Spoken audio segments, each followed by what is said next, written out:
Olá pessoal, bom dia, tudo bem? Estamos aqui no ônibus. Último dia da atividade do Simpósio de Geografia da Saúde. A gente está na atividade de campo. Deixa eu só dar um alô aqui, ó. O pessoal está aqui sob a direção aqui do Isaac. Peraí, Isaac, dá um alô aqui pessoal, Isaac. Iniciando a atividade de campo. Olá, bom dia. Vamos ao trabalho de campo aqui na cidade de Manaus. São alguns pontos diferentes e nós vamos contar com o apoio do professor Marcos Castro, que é professor da Universidade Federal do Amazonas, professor de Geografia Urbana, e vai nos apoiar aqui nessa atividade. Isso aí, boa atividade, pessoal. Nós estamos indo para Paricatuba. Paricatuba é um leprosário, né, da Vila, deixa eu olhar aqui, Vila Belisário, Pena. E vamos nessa. Está aqui já o pessoal. Pessoal, dá um bom dia aqui para o gravando aqui, colocar online mais tarde. Ok?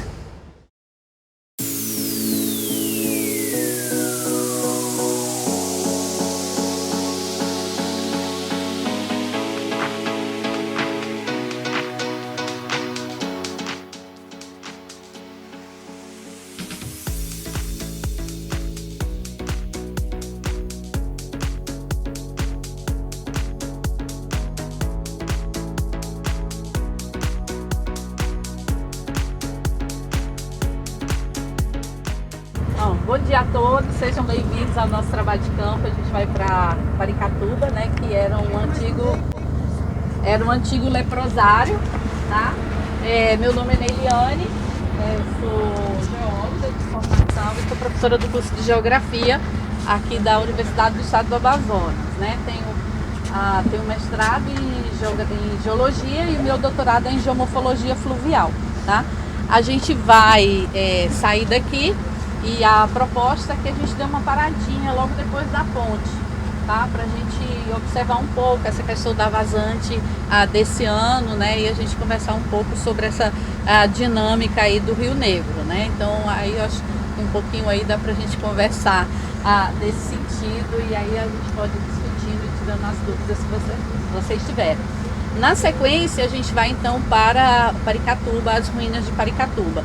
No caminho eu vou pegar um guia turístico, né? Porque lá na região tem os guias que fazem a visita lá, né? Mais especificamente, tá? Então a gente vai parar também, primeiro para pegar o guia, depois a gente para após a ponte. Depois que a gente sair de Paricatuba, se der, a gente ainda vai dar uma passadinha lá no Cacau Pireira, né? Então vamos ver, dependendo do horário, a gente vai dar uma passadinha lá no Cacau Pireira, para a gente também ver a questão da planície de inundação, a ocupação, como que é feita a ocupação lá, tá? E as ocupações que tem no Nova Veneza, né? Que o nome do bairro é bonito, né? Nova Veneza, mas por aí vai. Vocês imaginam como é que é, tá bom? Nós estamos aqui no campus, fica uma distância de uns 24 km, né? Que eu já olhei, uns 24 km até lá, né? Já olhei, claro. É isso aí, pessoal. Vamos continuando. Então, olha aqui o motor, toca o bonde, motor. Vamos lá.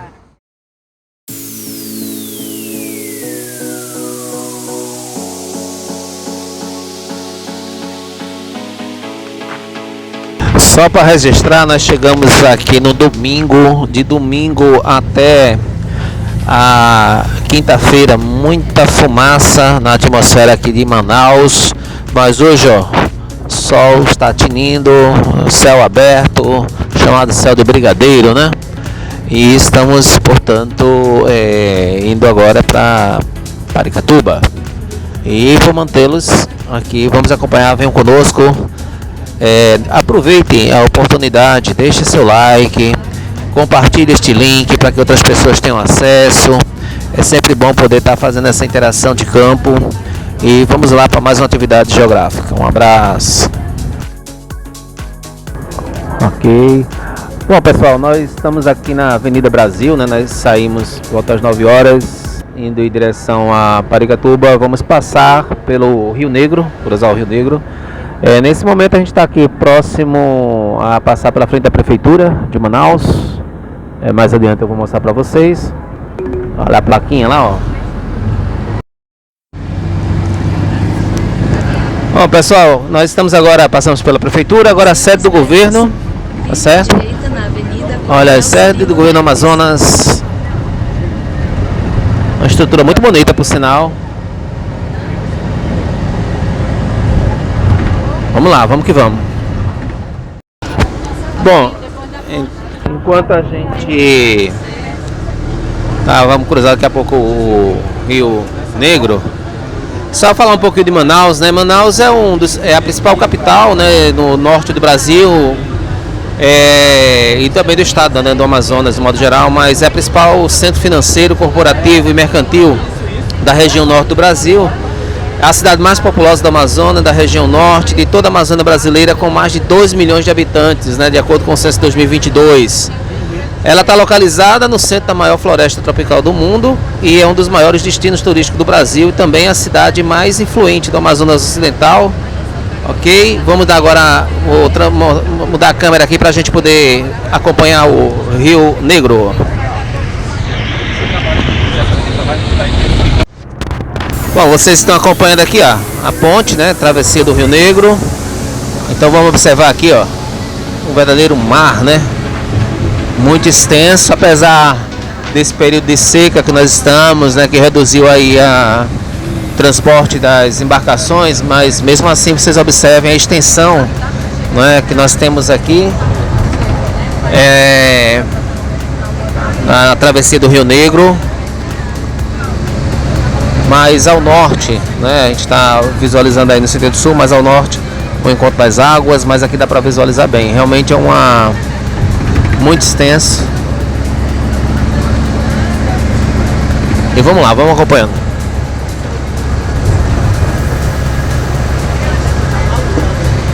É de quando essa ponte? Sabe dizer não? 2011. A travessia até então era de balsa, né? Balsa e embarcações. Até hoje tem lanchas que saem do porto de Manaus. Até hoje tem lanchas que saem do porto de Manaus e desce aqui no Cacau Pireiro. Né? Que o Cacau Pireiro fica aqui atrás da minha esquerda, tá? E que é a área que eu falei pra você que depois a gente pode ir lá, pra gente ver onde que era o antigo desembarque, né? Tanto das balsas como das lanchas que vêm do porto de Manaus. Esse é o Rio Negro. Esse é o Rio Negro. Estamos aqui, é o professor Jorge Pickenheim. É o norte, né? Ali é o sul, vem de lá.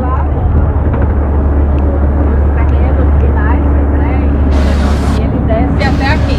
Então, mais aqui uns quantos quilômetros? Aqui até o Amazonas, uns 25 quilômetros. Uns 25 quilômetros até o encontro das águas. Isso, até a fonte.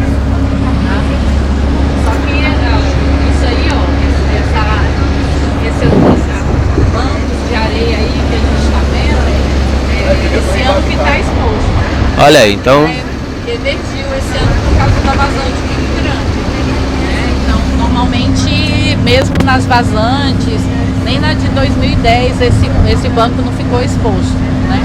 Então, esse ano realmente. Ela estava explicando aqui, não sei se deu para ouvir por conta do motor do ônibus. Vocês estão visualizando aí, ó, a exposição do banco de areia, que está fazendo agora as margens, né, do Rio Negro. Então está exposto já teve outra vez, não foi? 2014, né? Foi 2010. Não, mas essa exposição toda não. Então ela disse que essa exposição aqui, então, portanto, é a maior, né, que tem registro e está influenciando inclusive na economia local. Vocês estão visualizando aí, ó, que está em verde aí, o solo aí aparecendo, né, mostrando aí o recuo, né, da água do Rio Negro, né, em termos de...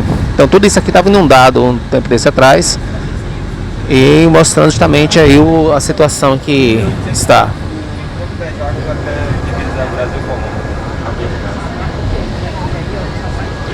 Nós estamos dando uma parada aqui. Bom, pessoal, então a gente deu uma descida aqui, agora saímos ali da ponte, ó, certo? Temos uma descida para ver justamente essa parte das margens que ela estava explicando com relação à questão da vazante do Rio Negro. Então vamos dar uma olhada lá. Eu vou priorizar aqui a paisagem para vocês e priorizar as pessoas que vão estar explicando, né? Então podem acompanhar, a gente possivelmente está indo ali para um local de recuo aqui mais seguro, né? Porque estamos na avenida. Pessoal, a ideia de trazer vocês aqui para que vocês então vejam um pouco, né, da primeira ponte, né, que fez essa ligação, né, entre Manaus e as outras cidades aqui da margem direita do Rio Negro, né, com a da região metropolitana, né, porque isso que tudo é região metropolitana, né, e aí tem o município de Iranduba do lado de cá, Manacapuru e Novo Airão, tá? A ponte ela foi inaugurada em 2011, não é isso, Felipe? A ponte foi inaugurada em 2011 e o que facilitou muito, né? Porque a gente fazia a travessia ou de balsa ou de lanchas, né? Embarcações que saem do porto de Manaus. Então a gente fazia a travessia, não chegava aqui, o ponto de chegada não era aqui, era lá no Cacaupireira, né? Que continua até hoje lá o ponto das balsas e dessas embarcações. E aí, para a gente se deslocar até Manacapuru e Novo Airão, a gente pegava ônibus. Então tinha ônibus e táxi. Até hoje tem os dois serviços, né? Só que agora eles atravessam a ponte e eles deixam a gente logo depois da ponte ali, né? Os táxis, por exemplo, não podem circular em Manaus, né? Eles só podem vir até ali a ponte e traz a gente de volta, né? Então essa foi uma realidade, né? Uma das coisas que se der, a gente vai lá no Cacaupireira, é que quando a ponte foi aprovada e anunciada a construção, o Cacaupireira, que é um distrito de Iranduba, eles se animaram muito, né? Pensando aí no grande progresso que chegaria, tá? Só que a ponte chegou aqui. Então praticamente lá ficou isolado, né? Porque as pessoas vêm na estrada e já viram para cá, né? Então aquele desenvolvimento que eles estavam aguardando em relação à construção da ponte não aconteceu. Em compensação, quando a gente pega a M070, né, que é a Manel Urbano, a gente vai ver aí que já está bastante ocupada com condomínios, né, condomínios residenciais, quase tudo foi loteado e tal. O professor Isaac fez a tese de doutorado dele aqui nessa região, né, e ele continua trabalhando ainda, né, nessa área, não é minha. Que a cota foi de 13,63, né, então a gente teve essa vazante extrema e aí a gente tem aí o quê? 10 anos, né? 13? Não, 2010, 13 anos. 13 anos depois a gente tem essa vazante. O que a gente vinha observando ao longo do tempo era que as enchentes, né, as cheias, estavam se tornando muito recorrentes, né? Então a gente tinha tido uma cheia muito grande em 1953, né? E depois a gente teve uma grande cheia em 2012. E aí a gente teve outras cheias em 2015, teve cheia, 2021 teve cheia. Então o que a gente vinha observando é isso, que as cheias do Rio Negro, elas têm se tornado mais recorrentes e com magnitudes maiores, né? Então a última já ultrapassou os 30 metros, né? Então essas cheias, esse comportamento das cheias, a gente já vinha observando. Não era o caso das vazantes, né? Então a gente tinha tido a última em 2010, que não atingiu a cota que foi atingida esse ano. A cota esse ano foi de 12,7, né? A mudança, né? É impressionante a mudança na paisagem, né? Que a gente tem, você vem numa época de vazante, você tem uma paisagem quando você vem no período da cheia. Na cheia a água chega aqui, né? A água chega aqui na rodovia, né? E essa vazante, em 2010, não houve tanta exposição desses, do leito, né? Que aí, na verdade, é o leito do rio, que ele está exposto. A gente vê que até algumas embarcações ficaram encalhadas, né? Mas esse ano realmente ultrapassou. Então, isolando até algumas comunidades, né? Então, isso não só no Rio Negro, mas no Rio Solimões e né, também a gente observou essa vazante extrema, tá? E tem sido, a gente vem observando que o rio está enchendo, mas de uma forma muito lenta, mas isso também é o regime mesmo, né? O regime hidrológico é esse, ele vaza muito rápido, né? Principalmente no mês de setembro, o Rio Negro, e ele depois, o processo de enchente, ele é mais lento, né? O rio vai enchendo mais devagar, normalmente ele atinge o pico da cheia em maio, já teve cheias em maio ou junho, né, e julho, aí então esse período aí ele começa a vazar. Os picos de vazantes normalmente é em outubro mesmo, né? Então a gente tem esses picos de vazante em outubro aqui, tá? Então a gente está vivendo, né, um momento histórico, né, em termos de a dinâmica, né, do regime hidrológico do Rio Negro. A gente está vivendo um momento histórico, né? Vocês estão tendo o privilégio de ver isso aí, né? Eu espero que seja o último. Eu espero que não aconteça como as cheias, que foram cada vez mais aumentando a magnitude. Pode falar. Na verdade, eu só queria fazer uma complementação a essa análise importante, né, sobre o regime hidrológico do Rio Negro, né? E já que a gente está falando sobre a ocupação do espaço urbano, e esse trabalho de campo envolve também a discussão de questões, né, como as rugosidades, né, das cidades, como diziam nossos grandes mestres da geografia da saúde do século XX, né? Sabrosa gostava muito desse termo, né? A gente tem que avaliar situações como essa ponte, por exemplo, não apenas do ponto de vista estético, né, do ponto de vista de desenvolvimento, entre aspas, né? Porque a gente tem alguns problemas associados a ela quando você não toma precauções ao instalar esse tipo de infraestrutura, conectando Manaus a um outro município, nesse caso Iranduba. Essa ponte aqui, infelizmente, ela favorece a perpetração de suicídios, né? O Amazonas, não sei se vocês sabem, é um dos estados com as maiores incidências de suicídio do Brasil, né? E essa ponte aqui, ela se tornou um lugar onde você encontra, né, o ambiente ideal, digamos assim, para o cometimento do suicídio, né? Outros países onde o suicídio, por exemplo, ele é mais bem controlado, né, pelas autoridades sanitárias, de infraestrutura e etc., eles têm a precaução de construir pontes como essa, com barreiras, com telas de proteção que não permitem que as pessoas se joguem literalmente e retirem as suas vidas, né?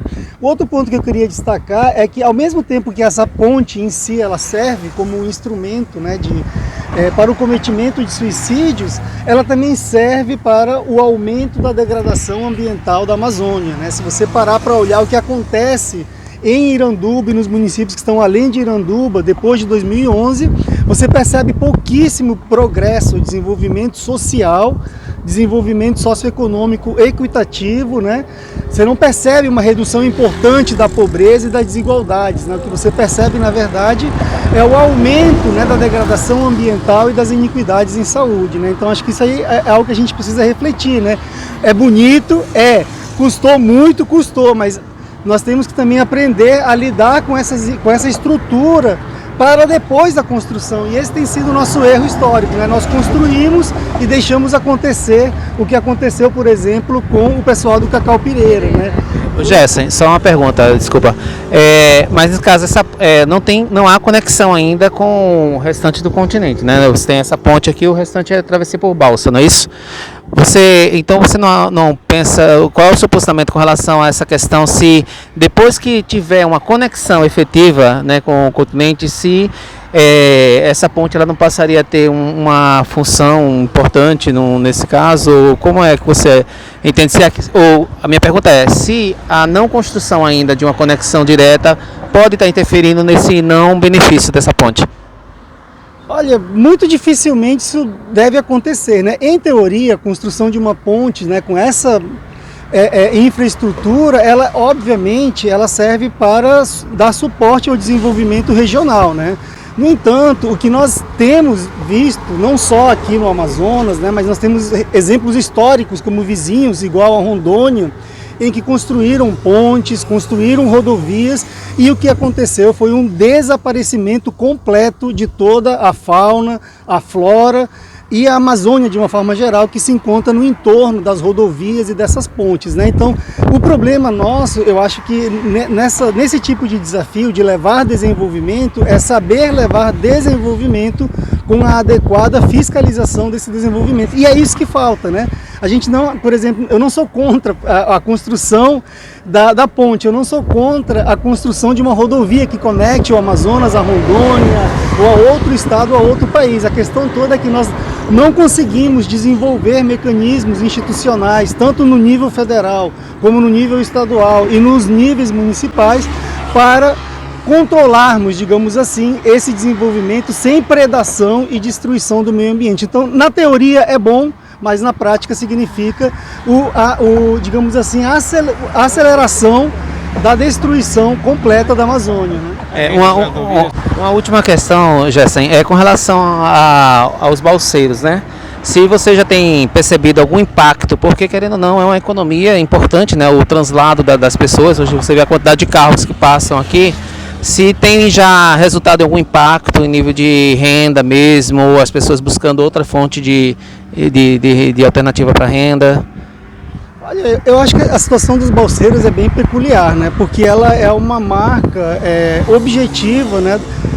Do nosso espírito colonial, né? Então, assim, se você parar para olhar, o balseiro não é o cidadão que sustenta a família com um salário mínimo, né? O balseiro, o que controla o sistema de tráfego de veículos de um município para o outro, é certamente neto, bisneto do cara do seringal, filho do prefeito, do governador. Então, na verdade, esse tipo de estratégia, né, de transporte, ela é útil, né? Mas quando você constrói uma ponte como essa, ao mesmo tempo que você facilita o trânsito, né, de inúmeras pessoas, de mercadorias, né, de bens, de serviços, você acaba indiretamente rompendo esse ciclo vicioso de dependência desse sistema de transporte que deveria servir para dar suporte às populações, dar suporte a organizações comunitárias, associações, por exemplo, de balseiros. Mas nós não temos isso, nós sabemos quem controla as balsas, né? São 3, 4 famílias que fazem isso há mais de 30, 40 anos, né? Então, esse é o lado positivo, por exemplo, de uma ponte como essa, né? Só que se você olha só por esse lado e esquece o que tem do outro lado, como comentou o professor Jorge Amâncio agora há pouco, você também você resolve o problema da balsa, resolve o problema do transporte de Manaus para Iranduba, mas você cria outro do outro lado, com a devastação, com as queimadas, com o avanço da soja predatória, por exemplo, na Amazônia. A fala do meu amigo aqui, que ele falou o sistema da ponte, é que ele tem grande razão. Ela facilita muito, mas também ela complica a gente um pouco, que nunca teve um acesso rápido a Manaus. A gente tinha o nosso próprio transporte. Hoje em dia, a nossa comunidade é cercada por visionários. Estamos enfrentando um grande problema ali, lutando na justiça, porque estão querendo transformar a região próxima a Paricatuba em um lixão. Está em pauta na justiça, a comunidade se reúne, faz greve para que isso não aconteça. Porque se isso acontecer, a gente perde nosso foco. A comunidade hoje vive de turismo. Se a gente tem um lixão ali, vai acabar ali o sistema de igarapé, que a gente funciona muito bem. Então, se isso chegar a acontecer lá, a gente vai perder essa comunidade. O único ponto histórico que a gente tem um marco é as ruínas. O grande público que vai de Manaus, se vem de fora, é ruínas que vai conhecer. A gente temos ruínas e praias. Esse é o nosso único ponto que movimenta. Agora, imagina se o lixão chegasse aberto ali. Acabou nossa comunidade. Então, ele falou muito bem. Traz benefícios, mas também traz problemas. E isso é um ponto muito importante, pouco falado, mas que bom que tem gente aqui em Manaus que conhece a nossa dificuldade lá. E eu agradeço pela preocupação de todos. Já tem algum posicionamento político, alguma coisa a respeito? Nada. Somente a comunidade se envolvendo, fazendo ali fazendo suas greves, né? E qual a atividade de turismo que você faz? É só o turismo da visita às ruínas ou tem outro? A gente trabalha com leque de atividade na comunidade, as visitas às ruínas de Paricatuba, fazemos trilhas, interação com os botos, ritual indígena, um leque de atividade para os visitantes que vão conhecer a comunidade. A gente se preocupa em mantê-los ali para trazer um pouco de renda para a comunidade. A comunidade não tem benefício próprio, então o que movimenta ali é o turismo. Se a gente perder, estamos sem nada. Perfeito, vai ficar aqui registrado no YouTube para divulgar cada vez mais vocês receberem apoio, hein? Agradeço a preocupação de vocês pelo nosso povo lá, né? Aí pessoal, nós temos 14.300 pessoas no YouTube, gente, divulga esse vídeo para ajudar a comunidade Paricatuba, tá bom?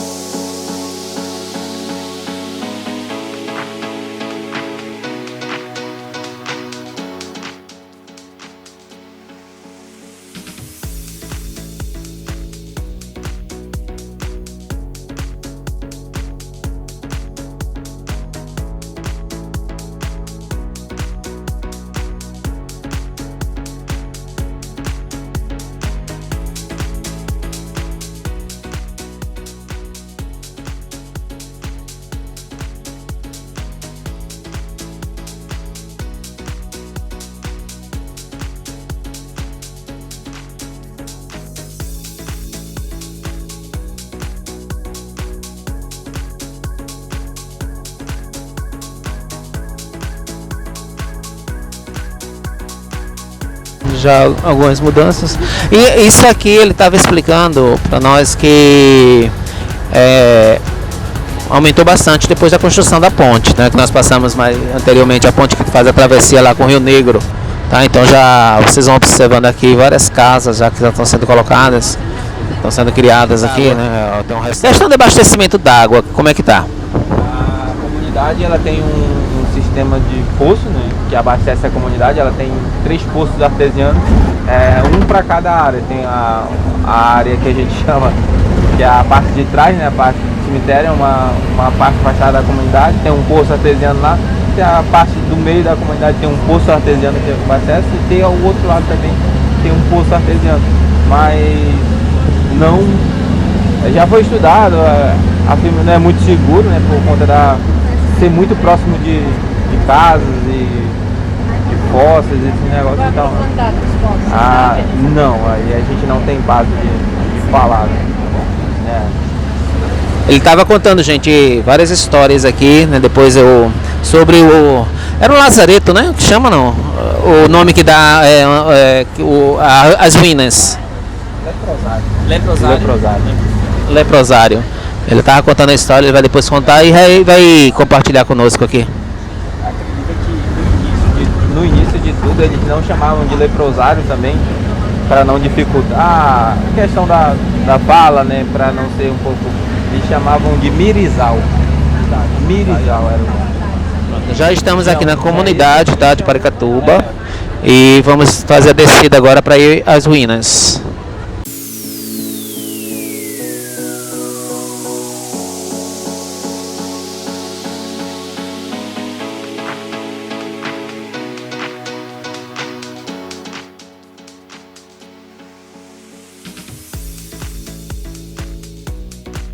Aqui já inicia as ruínas a partir de trás, né? Das ruínas do antigo leprosário. Ah?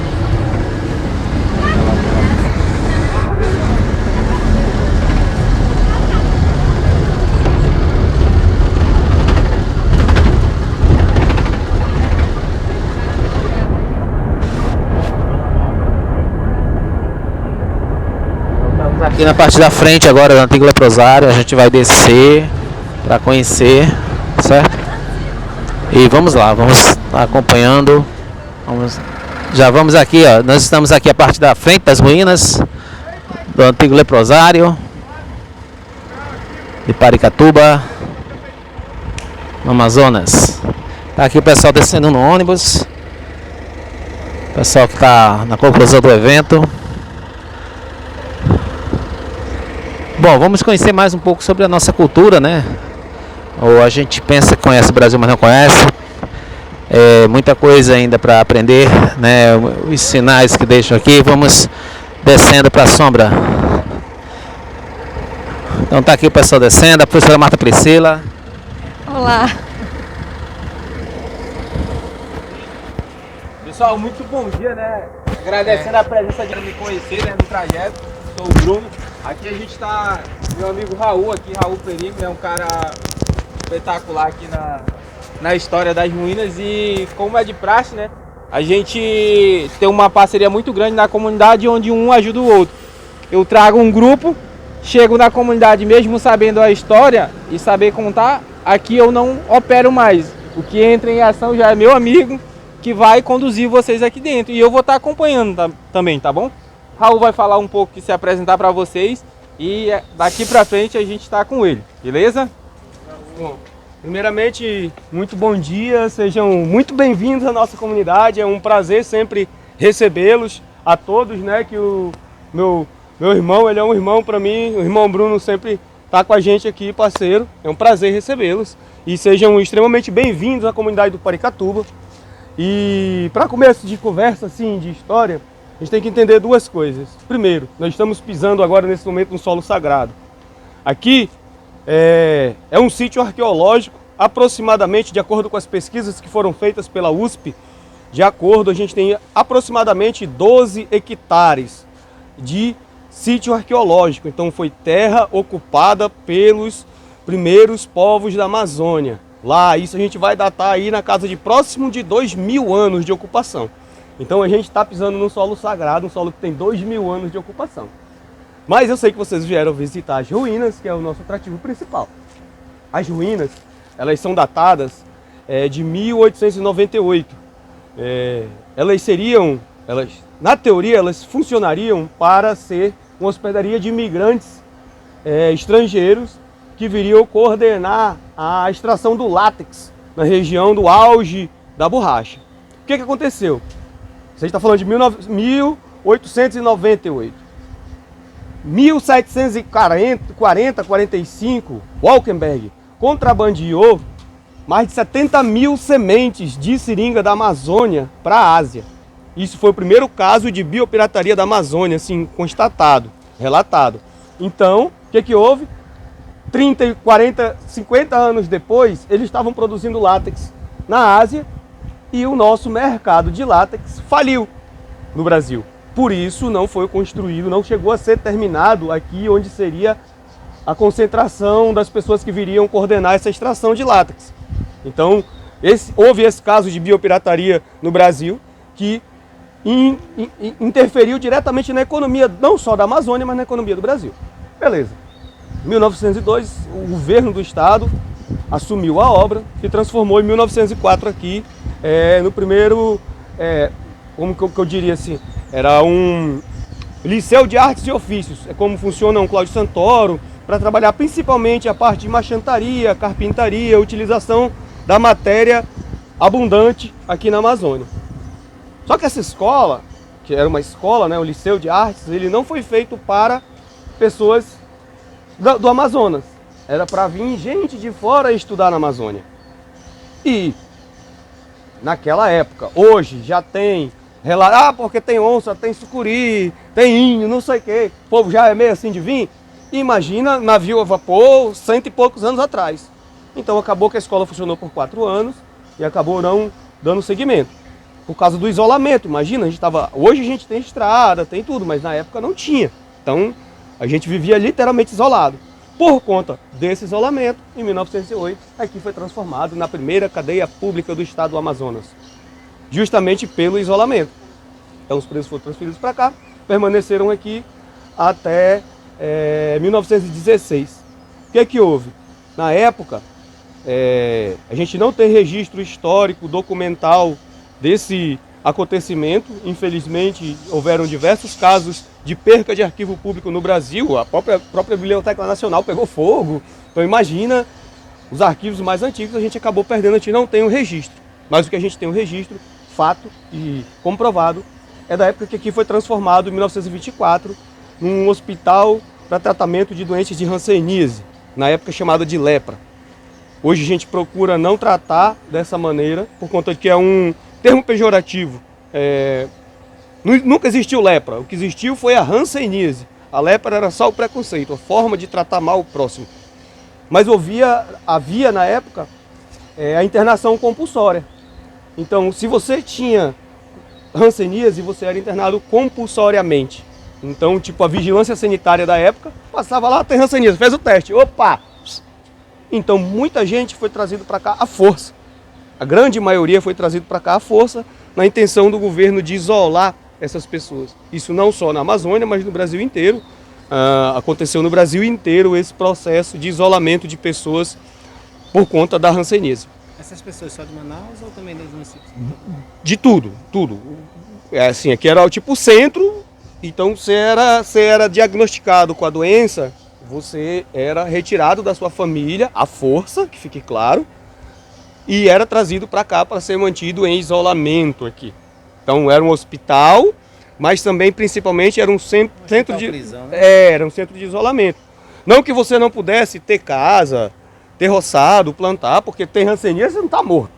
Desculpa, meu pai é hanseniano, teve hanseníase a vida inteira e eu sou sadio, fiz vários testes, não tenho, de boa, tranquilo.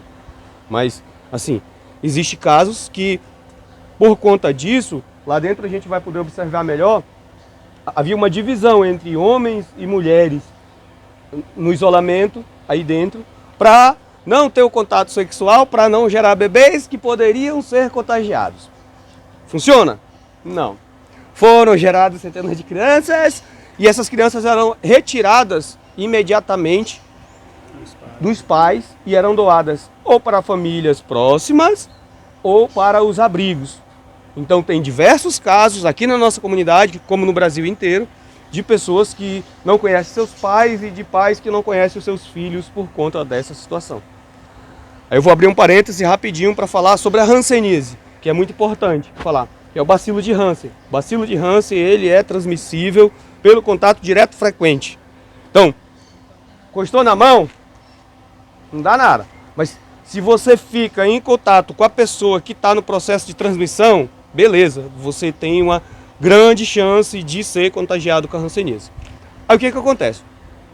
Aqui funcionou como hospital até 1962. Em 1959 e 60, mais ou menos, começou de novo a aumentar os casos de hanseníase na cidade de Manaus. E o que falaram? Falaram, não, o pessoal do Paricatuba está contagiando a água do Rio Negro e, consequentemente, contagiando a cidade de Manaus. Então, vamos tirar todo mundo de lá, compulsoriamente. Então, foi construído na época a Colônia Antônio Aleixo. É um bairro hoje na cidade, que na época era o último bairro em relação ao Rio Negro, o último bairro da cidade de Manaus era a Colônia Antônio Aleixo. Então, todo mundo foi tirado compulsoriamente daqui e transferido para a Colônia Antônio Aleixo, lá em Manaus. Beleza. Quem conhece, não sei se alguém é daqui, mas quem conhece a Amazônia aqui sabe que se tirou daqui, está contaminando a água, contaminou Manaus, tira, bota para lá, vai contaminar Itacoatiara. Eles não estavam preocupados com Itacoatiara, né? No caso. Mas é verdade. Aí o que acontece? Em 62 veio a medicação, chama multidroga e sulfona. São 2 medicamentos que eles curam a hanseníase. Com 3 meses de uso do medicamento, você para de ser um agente transmissor. Então eu uso 3 meses do medicamento, gratuito, pelo SUS. Pô, parei de ser um agente transmissor. Então, com isso, o governo federal também extinguiu a internação compulsória. Que eles eram internados porque não tinha medicamento. Tem medicamento, não vou te manter preso, né? Desculpa, mas é a lógica. E aí o que acontece? Essas pessoas tinham 30 anos de Paricatuba aqui. Tinham sua vida, seus roçados, tinham tudo aqui e tinham sido expulsos daqui para a Colônia Antônio Aleixo à força. Falou, opa, não sou mais obrigado a ficar aqui na Colônia Antônio Aleixo. Essas pessoas retornaram. E foi aí que fundou-se, de fato, a vila que vocês conhecem hoje, comunidade do Paricatuba. Nosso primeiro estatuto é de 1971. Aqui na frente, a Missão Pistoia. Em 1987, a Missão Pistoia da Igreja Católica reformou essa fachada. Vocês vão observar que a fachada ela é mais conservada do que a parte posterior. E aqui funcionava uma escola, um clube de mães, uma casa de força, né, um motor de luz, né, que gerava energia para a gente aqui, e um posto de saúde. Em 93 foi construído o posto de saúde, o BS Antônio Alves, bem à frente. Em 94 foi construída a Escola Municipal Professor Cícero Monteiro, da qual eu tenho o maior orgulho de ter estudado a minha vida inteira nela. Escola, e aí aqui ficou totalmente desativado. Então de 94 para cá a gente tem um abandono total. E posterior a isso a gente tem a recepção dos nossos companheiros e parceiros que vêm visitar e a partir de agora eu abro para qualquer pergunta, qualquer dúvida e convido-os a visitar as ruínas lá dentro. Eu tenho um monte de curiosidades para mostrar para vocês lá. Só eu tenho uma pergunta. Manda. Existe alguma ação, algum projeto para ensinar crianças daqui da comunidade justamente essa história para estar também relatando, passando, guias mirim, vamos supor? Olha, eu sou fruto desse projeto, então vou começar por aí. O projeto Guias Mirins ocorreu no ano de 2003 aqui, com apoio do CIESA e apoio da Amazonas Tour. Então eu fui um dos guias mirins, não só eu, como a Verinha, o Celso, vários outros garotos da época. Infelizmente o projeto acabou por má gestão da comunidade, fique claro também, acabou não seguindo para frente. Mas hoje a gente tem sim tentado passar o conhecimento que foi gerado para a gente a respeito da nossa história, a respeito das pesquisas, a gente tem sim tentado passar isso para as nossas crianças. Então a escola faz um papel fundamental a respeito disso, a nossa diretora, todo mundo, a gente faz um papel fundamental, a gente tem isso documentado e a gente procura estar passando esse conhecimento. Mas não como um projeto governamental, é um projeto social, somos nós aqui, junto com as professoras, maravilhosas professoras, junto com nossos parceiros, que a gente tenta estar entregando esse conhecimento que é de direito das crianças da nossa comunidade. A segunda pergunta, você falou que é solo sagrado, não é isso? É solo sagrado, não tem também, tipo, servia de cemitério por aqui próximo, cemitério era afastado? E uma segunda pergunta é se é tombado pelo patrimônio histórico. Então, responderei as duas. Primeiro, aqui tem o cemitério, né, Parque Cajual, que é onde os nossos entes queridos estão, lá atrás. É o cemitério, eu acho que provavelmente um dos mais antigos do Baixo Rio Negro, porque aqui é um dos municípios das vilas mais antigas do município. Então a gente tem um cemitério, mas a gente está falando que, quando eu trato de solo sagrado, eu trato das populações tradicionais, dos povos indígenas. Então a gente está pisando em cima, de fato, do sítio arqueológico e do cemitério indígena. A gente já foi escavado 3 urnas, recentemente foi encontrado um outro recipiente. Agora aqui o parceiro foi fazer a obra dele, encontrou um recipiente, então antigo também, que vai datar na casa dos 1000 e poucos anos, a hora que a gente fizer uma pesquisa concreta. Mas o nosso solo aqui tem pelo menos 2000 anos de ocupação, beleza? E assim, com relação à vila como um todo, ela cresceu muito. Então a gente meio que perdeu o controle a respeito de pessoas, de quantas pessoas tem, de tudo que tem, a gente acabou perdendo um pouco o controle. E esse é um processo também que a gente está tentando criar para a gente poder entender melhor como que funciona a nossa vila e como que a gente vai ter que gerir os próximos passos nossos, né? Certo, mas o prédio é tombado? O prédio não é tombado, o prédio é tombado pelo Estado, tem o tombamento pelo Estado, mas não é tombado pelo IPHAN. O IPHAN é o Instituto Patrimônio Histórico Artístico Nacional, ele que rege toda a parte de arqueologia histórica, arqueologia pré-colonial. Então o IPHAN é responsável, não é tombado pelo IPHAN, é tombado por via de uma ação da Câmara de Deputados do Estado do Amazonas, que tombou aqui como patrimônio histórico do Estado, mas não é tombado perante aos termos nacionais, ainda não. Tem algum projeto de recuperação ou você acha que essa história ela também reflete as ruínas? Tem algum projeto de recuperação? Olha, eu penso assim, eu acho que mais do que recuperar, a gente tem que primeiro preservar. Primeira coisa é preservar. Já houve, sim, alguns estudos para reestruturação. Só que recurso e administrações acabou não indo para frente. Isso eu vou falar uma opinião pessoal, minha opinião pessoal. Eu acho que vale a pena mais preservar a nossa história, cultivar a nossa história, receber vocês, do que eu pegar aqui e fazer um shopping. Entendeu? Reformo tudo, faço um shopping.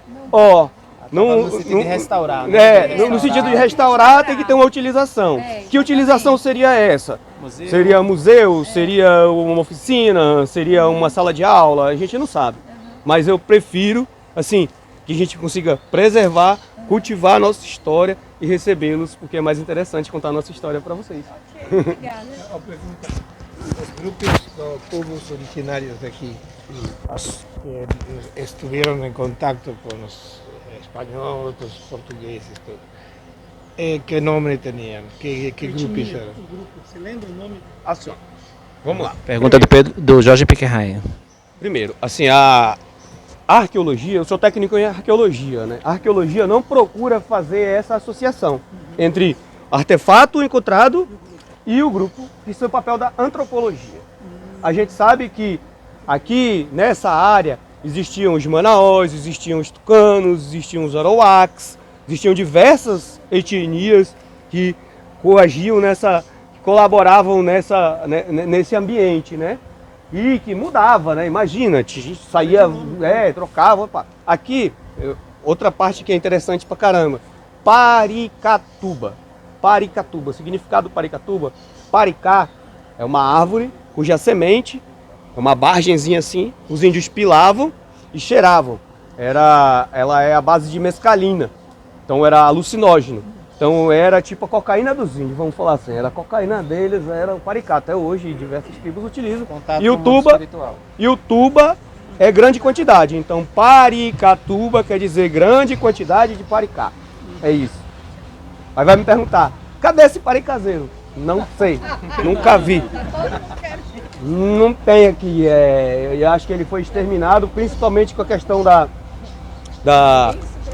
vinda dos portugueses, dos espanhóis, do catolicismo também, que pretendia exterminar o pensamento indígena, as culturas indígenas. Muitos povos foram evangelizados e tudo, perderam o seu contato, perderam a língua e tudo, a forma de falar e tudo.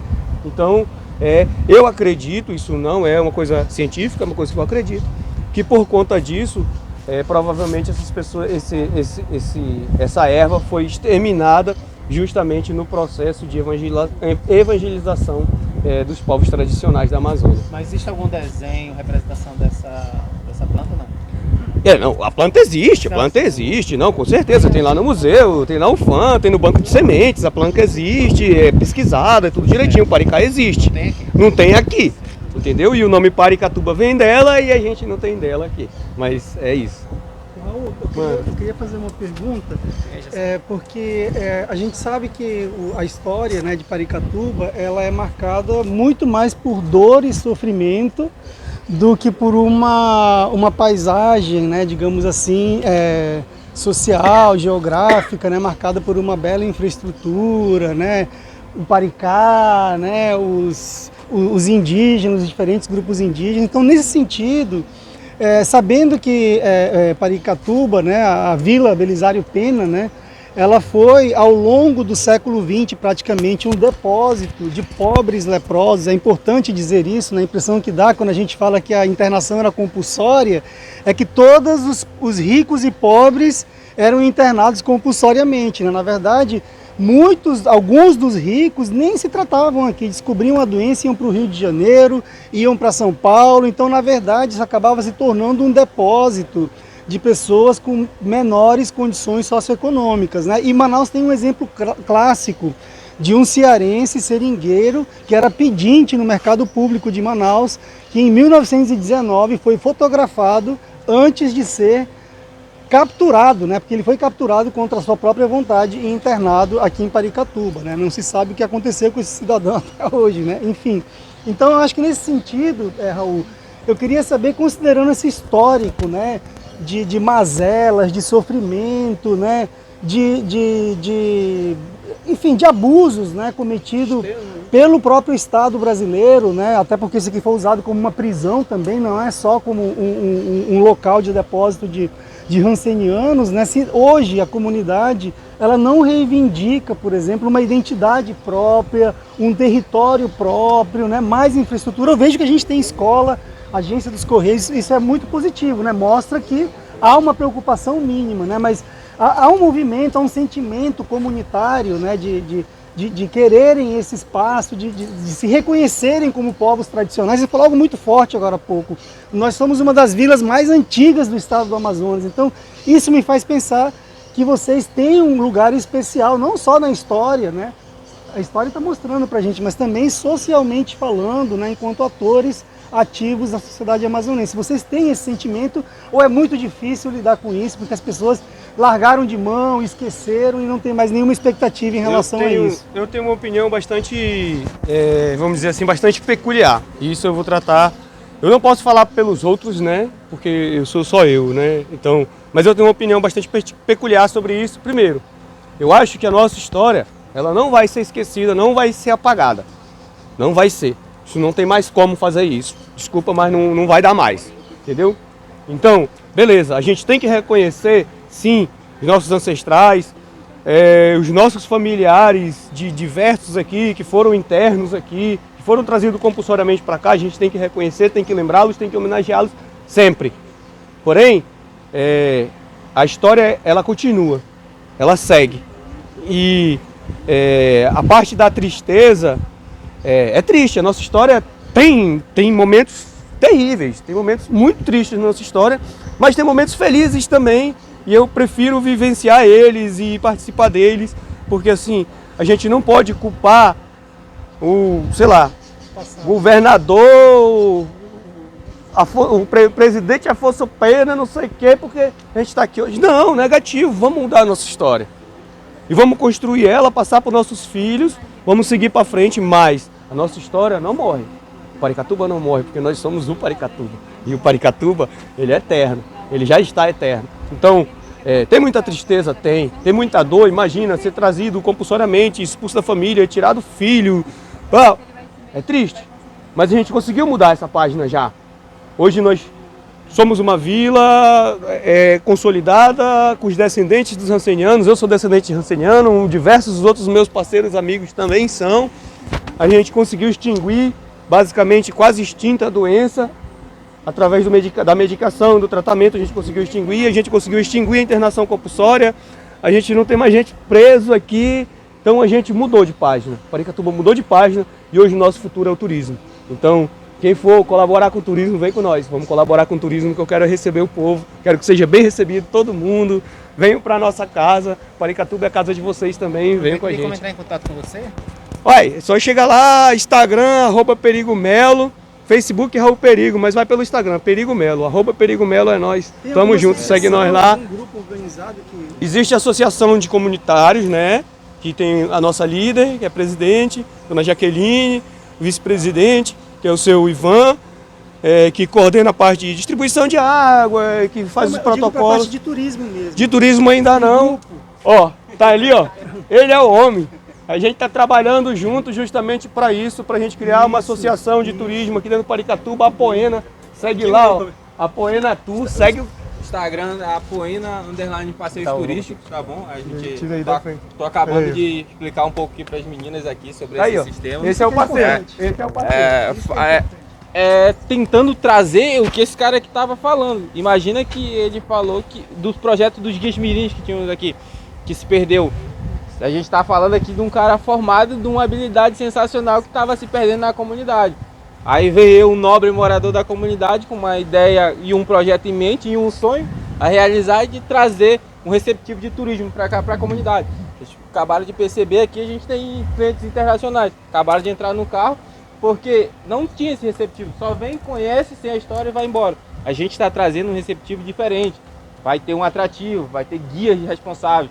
Ter guias na comunidade, você vai ter passeios externos, isso é um negócio diferenciado. Então isso vai facilitar muito. A minha ideia não é trazer um benefício próprio, e sim desenvolver a comunidade. Imagina que a gente tem esse cara aqui que é um computador humano se perdendo. Tem os alunos da escola que precisam trabalhar, tem muita gente que precisa trabalhar aqui. Não só trabalhar, mas sim passar a nossa história. Essa é a verdade, né? A gente passar a nossa cultura ainda mais longe. Ele estava comentando que na escola eles ensinam, né? Ensinam. As professoras que ele vinha falando, as professoras passam a cultura das ruínas. Passam a nossa história. Às vezes, os próprios alunos, as professoras saem da sala de aula e vêm estudar dentro das ruínas. Vocês vão entrar ali, vão ver um pequeno espaço onde eles fazem ali os seus estudos, onde desenvolve a realidade, né? Aluno aprende desde criança. Eu aprendi desde criança. O que eu falo hoje aqui eu aprendi com os mais velhos, com os mais antigos. Então tá trazendo, aprender, sair, se especializar e trazer esse projeto para cá, para mim é de grande orgulho, né? Claro, a gente está iniciando, mas a gente tem a ideia de chegar lá e trazer o maior público possível para a nossa comunidade. E como ele falou e já também havia falado, é sempre um prazer recebê-los aqui na comunidade e passar um pouco da nossa história, tá bom? Vamos entrar. Assim, Vamos lá. pra gente continuar, a gente mudou um pouco o foco, né? Mas pra gente continuar a entender, como eu falei anteriormente, essa área que vocês vão observar, ela tá mais conservada, né? Já tem uma parte da pintura e tudo, por conta que foi reformado no final dos anos 80, foi reformado aqui para atender a comunidade após o tempo de internação compulsória dos doentes aqui. Você pode entrar, vamos com a gente. Aí o que acontece? A gente vai observar que lá atrás está um pouco mais deteriorado e tem umas características que é bastante interessante a gente estar falando. Exceto da parte do Baldame, o Baldame ele é Aranito Manaus. É a rocha que é mais comum aqui na região, Aranito Manaus. Então foi utilizado rochas da região. Isso a gente vai observar também no Teatro Amazonas, a gente vai observar também no Palacete Provincial, na antiga prefeitura, esse parte do alicerce. Daí para cima, esses tijolos de 9 furos, parte deles são de Marseille, na França. Tem tijolos lá atrás que tem a inscrição Marseille, na França. E outra parte deles são de Lisboa, junto com as telhas também. A gente também tem registro das telhas, com datação de 1904, que vieram de Lisboa para cá. Então, vocês imaginam comigo que isso, em 1900, foi transportado material para construir tudo isso que veio tudo da Europa. Foi tirado pedra do rio e material da Europa. Então isso era uma mega construção. Isso foi construído no auge do dinheiro da borracha, que tinha dinheiro para fazer isso. Tanto que depois que o governo assumiu, acabou diminuindo, porque já estava a obra quase concluída, mas foi coberto com telhas portuguesas. No Brasil nem se fabricava essas telhas ainda, fabricava aquelas telhas feitas na coxa ainda. Então veio telhas de indústrias e equipamentos da Europa para a construção aqui. O mesmo, tanto que a gente é de 89, 1889, mesmo datação do Teatro Amazonas. Então, provavelmente, a leva de material que construiu o Palacete Provincial, construiu o centro de Manaus, construiu aqui também. Então, a gente está dentro da história do contexto amazonense, por isso que eu falo que a gente é um dos locais mais antigos e com a história mais rica do Amazonas, é a comunidade do Paricatuba. Vamos dar uma olhadinha aqui? Tem a cela, a gente tem aqui ainda uma cela, ela é original, de 1916, da época da cadeia pública.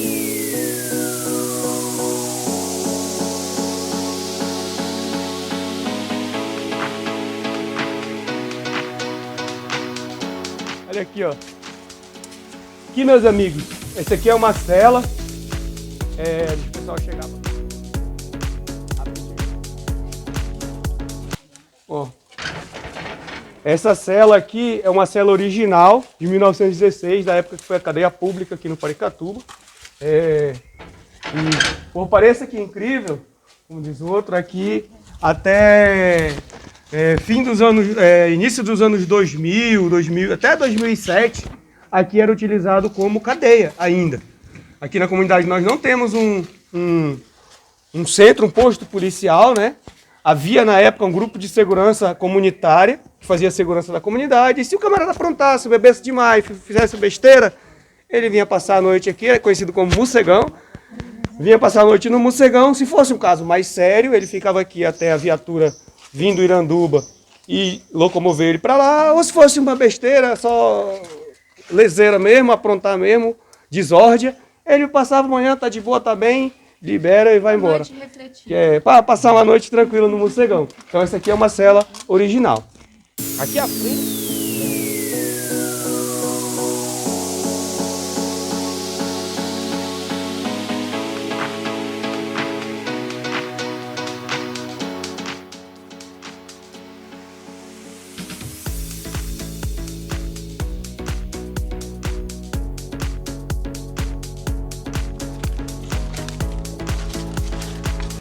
Estamos aqui visitando as ruínas, certo? O local onde ficavam as pessoas para o tratamento.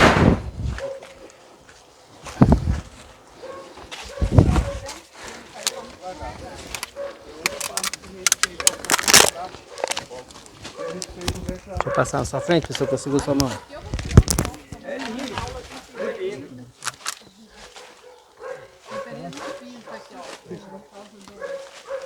Olha a preguiça. Vocês foram premiados com preguiça. Aí, ó. Eita. Essa é a preguiça da espécie bentinho. Ó. Gente, você quer ver uma preguiça? Eu! Cadê as crianças? Tira a foto de mim, então.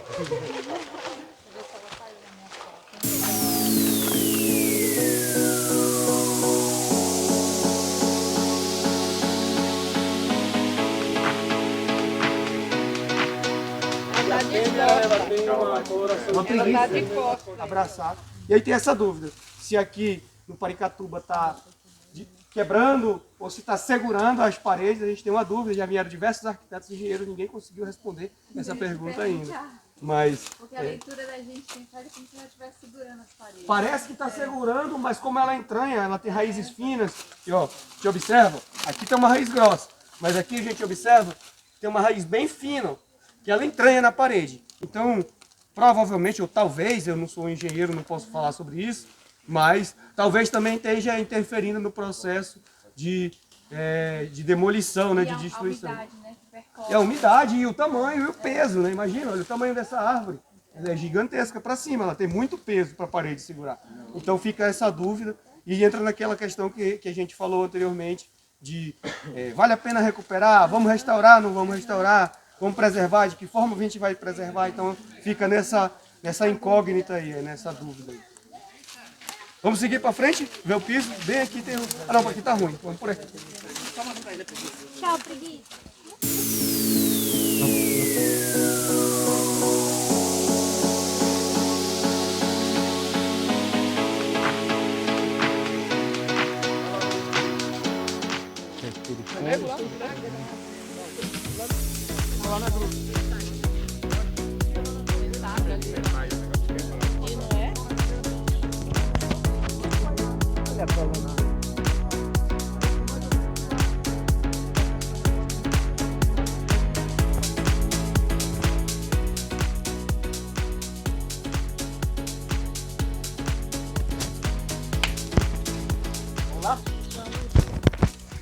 Então, vamos seguindo. Como eu estava falando, essa área aqui, que a gente vai visitar agora, é a área do refeitório. Esse aqui, esse salão principal que a gente vê aqui, era o refeitório feminino. Do lado de lá, era o refeitório masculino. E atrás tem mais a parte que era a cozinha, né? E tudo. E outra parte que é interessante de mostrar são os ladrilhos, ó, do piso. Esses ladrilhos, eles são de 1903. 1903 e 1904, são ladrilhos portugueses, são importados. Então vocês estão usando num bagulho chique demais. Chique demais. E o que acontece? Acabou se perdendo muito por conta de saque. Muita gente, visitantes inclusive, moradores, saquearam. Entendeu? O souvenir daqui, aí o cara chega aqui, vê um pedacinho, pá, vou levar. Então muita coisa se perdeu daqui de dentro por conta de saque. As paredes da cozinha, por exemplo, eram todas revestidas desse ladrilho e ele era endereçado da empresa Almeida para Manaus. Na época nem se chamava Manaus, era Manaus ainda. Então a gente observa na parede a marca lá escrito Almeida, que era fabricante português, e embaixo Manaus, que era o endereço para onde vinha. Então a gente pode observar também.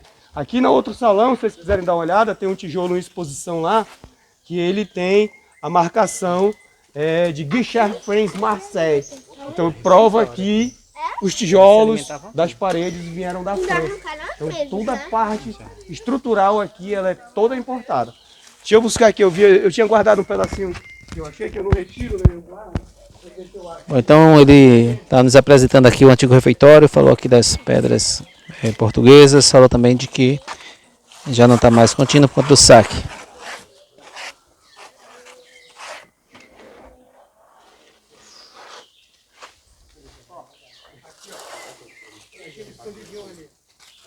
Muita umidade.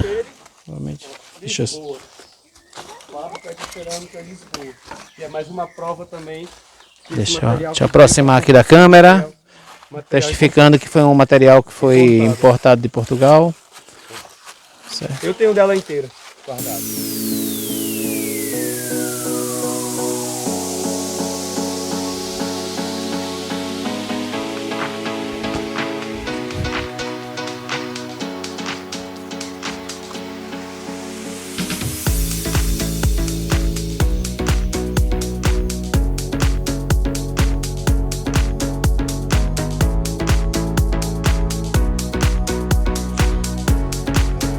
Entrevistar meu repórter Mirim, Xisto Daniel. Vamos lá, você já conhece ele do canal, né? Vez ou outra ele aparece no canal. Vamos lá, Xisto Daniel, o que você está visitando?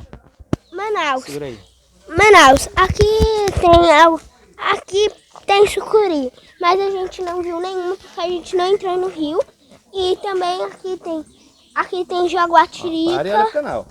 Na Amazônia tem jaguatirica e a gente acabou de ver um bicho preguiça. Tchau.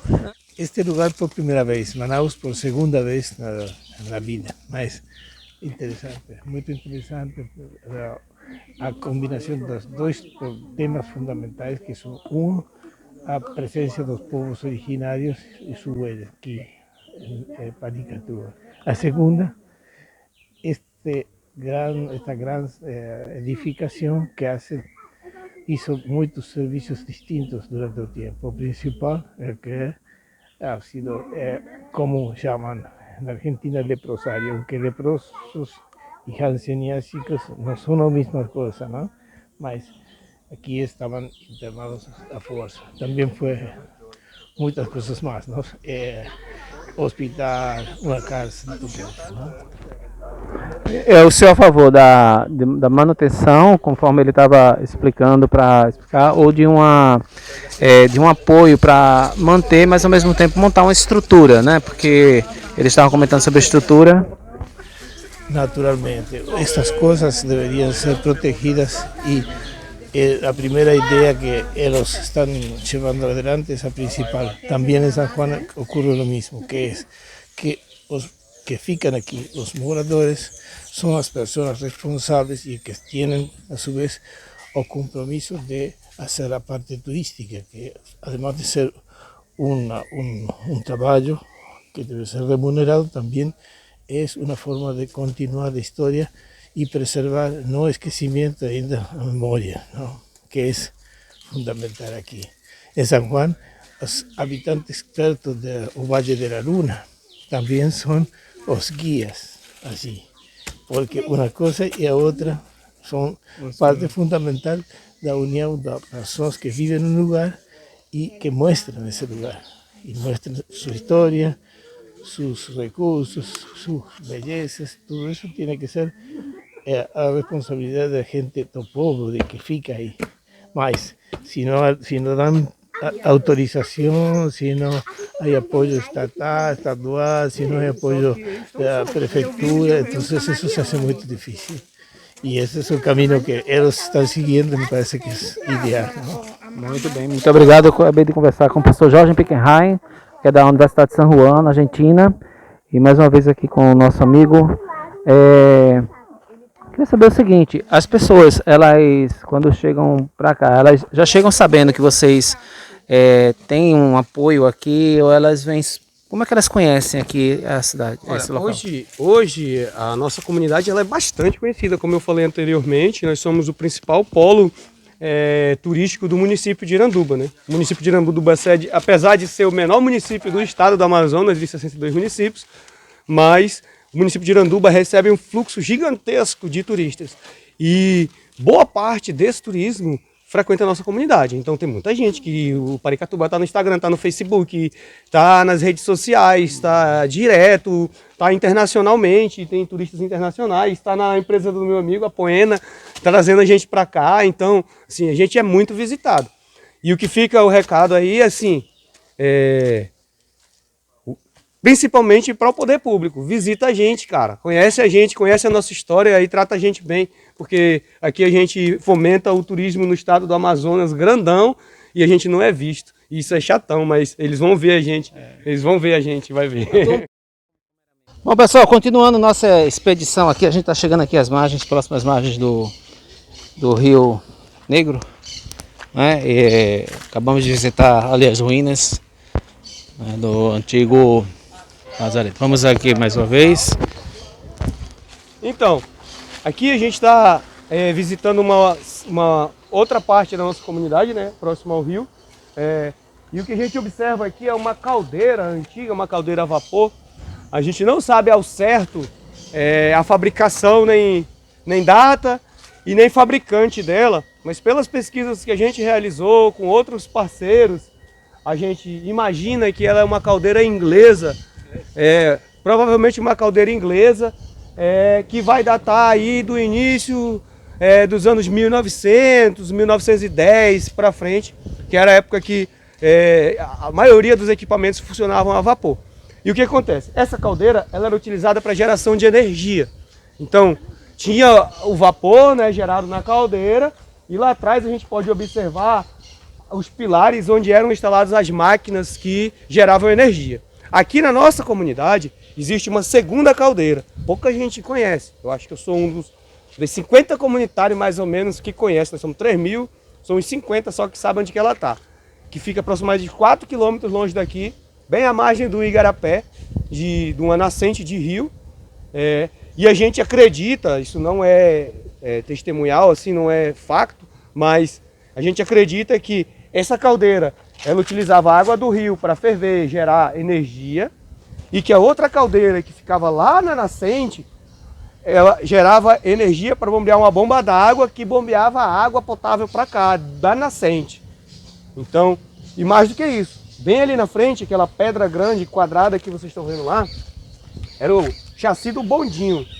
Lá no meio da praia tinha um mirante, porque na época do hospital não havia contato das pessoas que vinham trazer material, comida, alimento, papapá, com as pessoas que moravam aqui. Então tinha um mirante lá no meio da praia, de lá para cá, para essa pedra, tinha um bondinho puxado no cabo de aço. Então as pessoas chegavam lá, depositavam material, comida, diesel, o que precisava em cima do bondinho, e o bondinho trazia para fazer recolhimento para cima daqui, para não haver o contato na época, entendeu? Então tinha um bondinho, hoje tem as estruturas, depois o parceiro pode filmar lá, vai ver. Em 1992, isso era uma construção gigantesca no meio da praia, quando o rio enche, ficava alagado. Em 92 veio uma balsa, um rebocador, bateu e quebrou o mirante, entendeu? A gente chamava de rabo de tatu, né? Quebrou, então ele está demolido lá na praia por conta desse evento de 92 para cá. Mas eu lembro na minha infância, eu nasci nessa casa bem aqui ao lado, na minha infância ainda de ver os trilhos, ainda tinha os restos dos trilhos, ainda havia cabo de aço, resto do cabo de aço, e o que sobrou foi só as fundações, né? A fundação aqui, a fundação lá e a caldeira. E a segunda caldeira que eu e o amigo Bruno essa semana, se Deus quiser, vamos visitar, fazer um vídeo bem bacana para vocês da outra caldeira, a caldeira secreta do Paricatuba, só quem sabe é nós. Vamos visitar lá. Segue nós. Faz lá e manda lá pro canal para divulgar. Manda sim, toda hora. Mas foi esse rebocador que quebrou, foi de uma pessoa? Foi? Pode ir lá na ponta pra gente fazer uma foto do Vamos lá, vamos lá, vamos lá. A gente vai tirar uma foto no meio de vocês.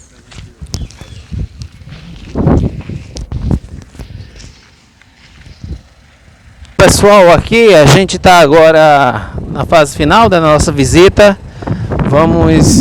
Estamos chegando aqui à praia, né? Ele estava explicando agora há pouco sobre a questão da caldeira, o ponto que puxava o bondinho. E nós estamos aqui, ó, às margens do Rio Negro, né? Vocês vão observar que lá no fundo, né, no segundo plano, você tem ali a ponte que nós passamos. Então vamos tentar se aproximar aqui um pouco mais. E é um verdadeiro mar, né? Rio Negro. Então vamos lá aqui para uma filmagem. Eu vou descer aqui, fica melhor. E aí vamos continuar aqui descendo. Deixa eu olhar aqui, eu acho que aqui não tem descida para cá.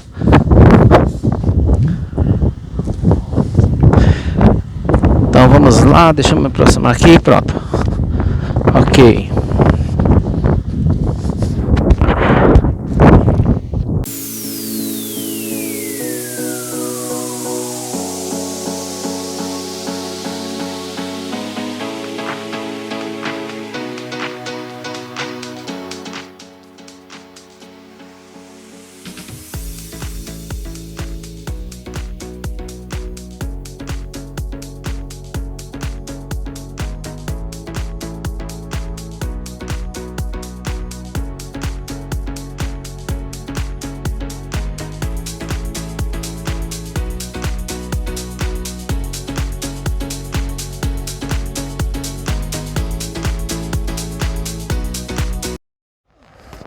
Pois é, pessoal, terminamos aqui nossa expedição, visitando aqui o Antigo Lazareto, as margens aqui do Rio Negro mais uma vez, e vamos parar para tirar uma captura de imagem aqui, uma foto com o grupo, tá legal?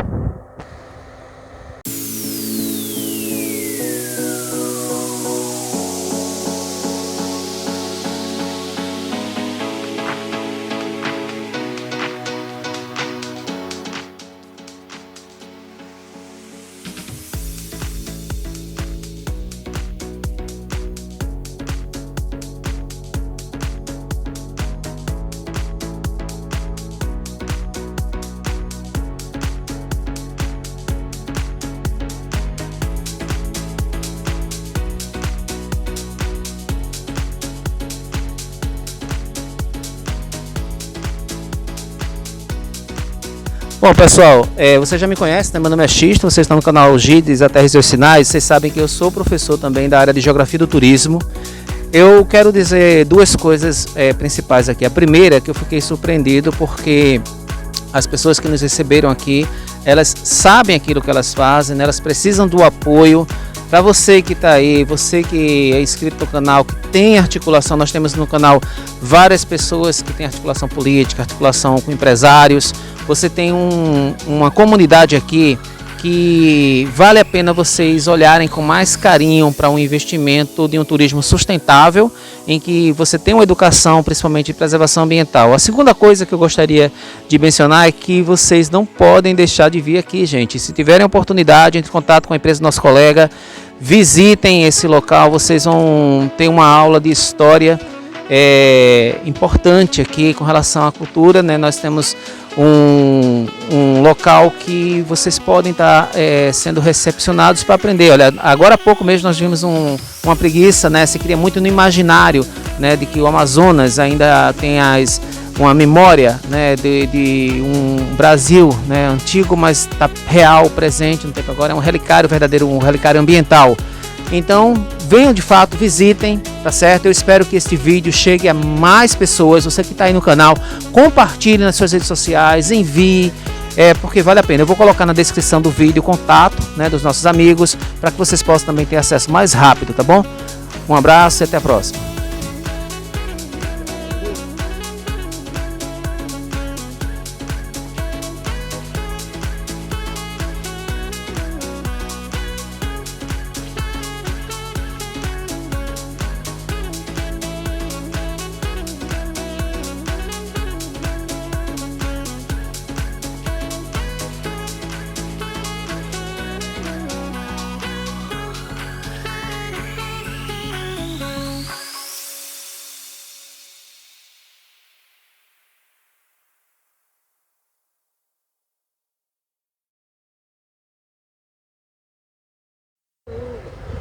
Vamos lá, salva de palmas aí pro nosso amigo.